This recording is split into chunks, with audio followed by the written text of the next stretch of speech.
అందరికీ good evening అన్న.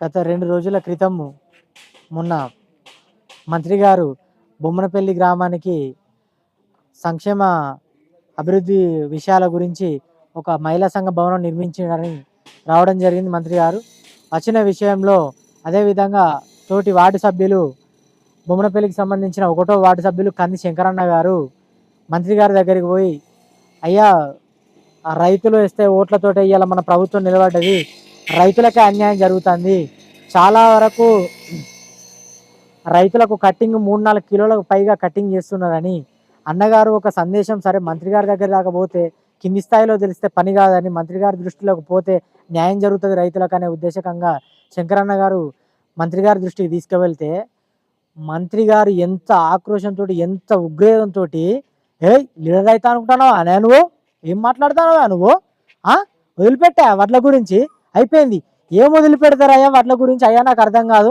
నువ్వు చల్లగా ఏసీలలో కార్లో తిరిగినట్టు కాదు బిడ్డ, ఈడ వ్యవసాయం చేస్తున్నానంటే ఓన్లీ మన ఏది వానకాలంలో తొలి చినుకు పడగానే మొత్తం రుమాళ్ళు కట్టుకొని ఆ నాగలు పట్టుకొని ఫోటోలు దిగుడు కాదయ్యా, ఒక వచ్చి ఇరువాలు కొట్టి చూడు, రైతన్నలు బాగా గోస నీకు అర్థమవుతుంది.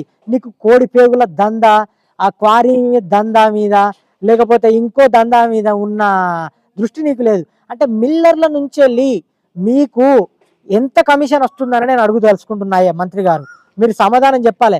మీరు మాకు హుస్నాబాదు ఎమ్మెల్యేగా మంత్రిగా ఉన్నారు, గుర్తుపెట్టుకోండి. అది మీరు అధికార దుర్వినియోగం చేసుకుంటూ పోలీసు బలగాలను చూసుకుంటూ మీరు మమ్మల్ని దురుద్దేశకంగా మాట్లాడితే ఖబర్దార్ మంత్రి పొన్నం ప్రభాకర్ గారు, మేము ఎంత సజావుగా మాట్లాడుతున్నామో అది గుర్తుపెట్టుకోండి.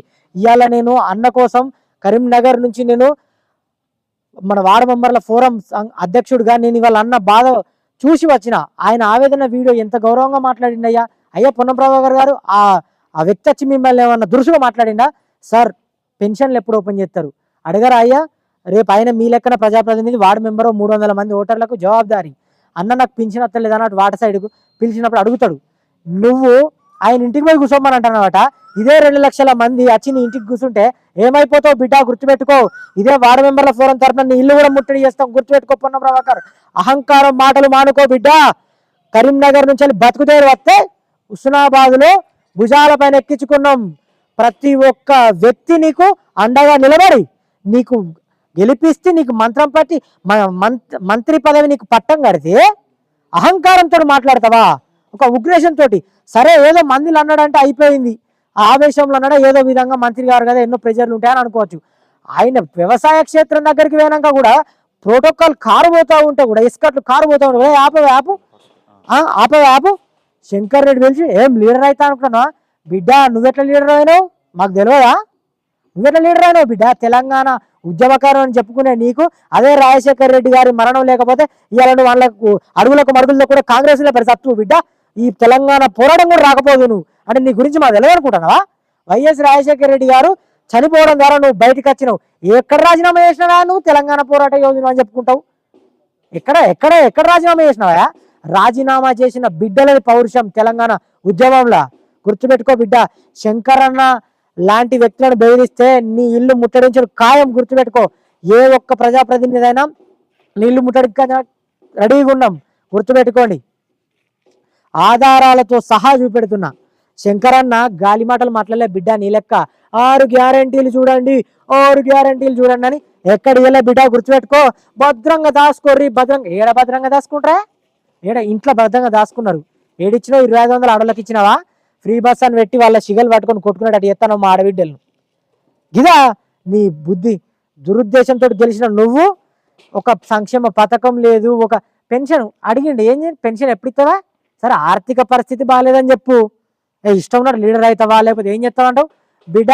అన్నవి రాచి పోటీ రేపు పొద్దుగా ఎట్లా గెలుతావు చూద్దాం. 300 ఓట్లతో గెలువా చూద్దాం రేపు పొద్దుగాలయ్యా. పొన్నం ప్రభాకర్ గారు ఆధారాలతో ఎంత కట్ అవుతుంది, వే బ్రిడ్జి బిల్లుతో సహా చూడండి అన్న, వే బ్రిడ్జి బిల్లుతో సహా ముందట పెట్టిండు. ఇక్కడ నిర్దేశాలు ఏమున్నాయా? సైదాపూర్ మండలంలో గోన సంచులు కూడా మిస్ అయినట్టు పెద్ద మిస్టరీలు జరిగినాయి, న్యూస్లలో కూడా వచ్చింది. అయినా కానీ కూడా నువ్వు కొమ్ము కాసేది కాదు, నువ్వు కమిషన్లకే కొమ్ము కాస్తున్నావు మాకు అర్థమవుతుంది. ఇప్పుడు కమిషన్లకే కొమ్ము కాస్తున్నావు అని అర్థమవుతుంది. కోడిపేగుల దందా, సిద్దిపేటలో కబ్జాలు, ఈ కబ్జాలన్నీ ఏడా కుంటలు వచ్చి చూసుకపోతాను ఏంది అభివృద్ధి పనులకు వస్తానని మేము అనుకుంటాను. ఆ కుంటున్నది ఈ కుంటున్నది, ఆ అన్న కొడుకు పేరు ఇంత ఈ అన్న కొడుకు పేరు ఇంత, లేకపోతే ఈ గుట్టలు కబ్జా చేద్దామని చూస్తాను ఏంది.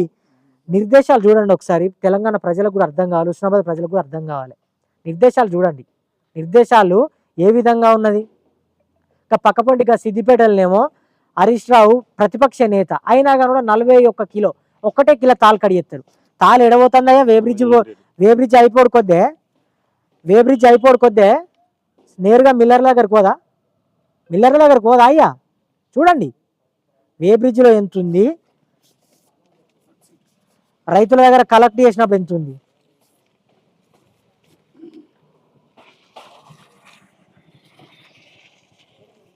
క్వారీల మీద చూపెట్టిన ఇంట్రెస్ట్ రైతుల మీద చూపెడితే ఇంకోసారి డిపాజిట్ అన్నది బిడ్డ, గుర్తుపెట్టుకో. ఆ డిపాజిట్ కూడా రాకుండా పోతుంది. బొమ్మనపల్లి ప్రజలు అంతా అట్టి తెలివి తక్కువలు అంటున్నా, చైతన్యవంతులు బిడ్డ. ఇక్కడి నుంచెల్లే నీ రాజకీయ సమాధి మొదలవుతుంది, గుర్తుపెట్టుకో. ఎంతో మంది యోధులు ఉన్నారు ఇక్కడి నుంచి వట్టి ఆషామాష అనుకుంటున్నావు ఆ బిడ్డ. బతుకు తెరువుకి వచ్చింది నువ్వు. బతుకు తెరువు కరీంనగర్ నుంచి అయితే మనోడేగా తెలంగాణ ఉద్యమ బిడ్డ అని బొమ్మనపల్లి ప్రజలంతా నిన్ను మెజార్టీ ఇచ్చి ఆశీర్వదించిరట. వస్తా ఉంటే ఒక అన్న 4000 మెజార్టీ ఇచ్చి ఆశీర్వదించిరట. ఒక అన్న అంటాడు ఇవరాకు వస్తా ఉంటే. శంకరన్న ఇంకొకసారి ఇలాంటి ప్రజాప్రతినిధులకు భయపడేది లేదు. మనది ఏ పార్టీ అన్నా కానీ ఆ పార్టీ ఈ పార్టీ అనేది కాదు బిడ్డ.